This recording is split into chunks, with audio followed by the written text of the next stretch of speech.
Hello guys. The quiet building of North Kahawa. The building stood just beyond North Kahawa, where Thika Road loosened its grip and the city forgot to shout. Not fully rural, not properly urban, one of those places where dust and tarmac negotiated daily. People gave different directions to reach it. Some said, after the bypass. Others said, near the old quarry road. Nobody agreed, but everyone eventually arrived. It was impossible to miss once you saw it. Tall, clean, almost proud. The walls were always washed. Every single morning, water ran down the corridors as if the building itself needed reassurance that it was still pure. The caretaker supervised quietly, never rushing, never chatting too much. The staircases smelled of soap.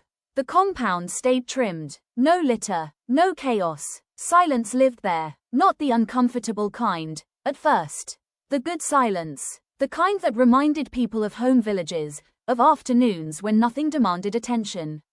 No loud neighbors, no barking dogs, even arguments seemed to dissolve before they fully formed. People liked the building immediately. This place is peaceful, tenants told visitors. You can actually sleep here. At least management cares. That last sentence would later become ironic. Life inside the building moved gently. People left early for work along Thika Road, returned tired but grateful. Children whispered instead of shouting. Doors closed softly. Everyone seemed to understand the unspoken rule. Don't disturb the quiet. Then the electricity blinked. Just once. Block C went dark on a Thursday evening. Phones lit up corridors like fireflies. Someone laughed it off from their balcony. KPLC strikes again. By morning, the power was back. No announcement, no apology. Life continued. 2 weeks later, Block D lost electricity. This time it stretched into days. Tenants complained to the caretaker. He nodded patiently, hands behind his back. Management is aware. That phrase became familiar. Too familiar. Soon the outages stopped being polite. They moved around the building like a living thing. One wing dark, another lit. Sometimes a single floor, sometimes half the block. No timetable, no notice pinned to the notice board that nobody ever used anyway. Then came the week everything went off. 7 days, 7 nights. Candles replaced bulbs. Phone batteries became precious. Food spoiled quietly in fridges that had once hummed with certainty. The building stayed silent, but now it was the silence of endurance. Still, no explanation came. The caretaker said the same sentence, his voice worn thinner each time. Management is aware, but unreachable. That was when the girl from D18 decided silence was no longer an option. She was young, recently moved in, still hopeful in the way only newcomers are. She had noticed things others ignored. The way electricity disappeared more often from certain houses. The way complaints vanished. The way tenants who talked too much didn't stay long. She created a separate WhatsApp group.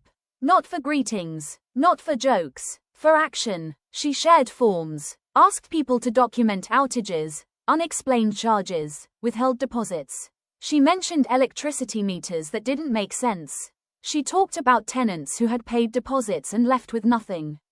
Her messages were clear, calm, brave. Most people read them and said nothing. Some replied privately, "You're right, but please don't add my name. I agree, but I can't risk it. Let's wait and see." Waiting was safer, because everyone knew what happened to people who couldn't pay rent. They weren't evicted loudly. No fights, no drama, just quiet removal. A knock on the door. A soft voice. Management is asking. Electricity would suddenly fail. Only in that house. Water pressure would drop. The caretaker would stop smiling. Notices would be mentioned but never shown. Some tenants came home to padlocks. Others found their belongings outside, arranged almost respectfully. Mattresses leaning against the wall. Buckets stacked neatly. Shoes side by side like they were waiting to be worn again. Neighbors passed by pretending not to see. By Monday, new tenants moved in. Fresh starts. Same silence. The building stayed clean. The walls kept shining. The quiet deepened. And the girl in D18 kept her lights on with power banks and stubbornness, documenting everything. House numbers that changed occupants too quickly. Blackouts that followed late rent. Deposits that never returned. She realized something unsettling. The electricity problem was not a problem. It was a tool, a reminder, a warning, a leash. Management never needed to raise their voice. The building itself enforced obedience. And so life continued in the beautiful quiet building on the outskirts of North Kahawa, where peace was real, cleanliness was constant, and fear lived gently beneath the surface, humming softly, like electricity that could disappear at any moment.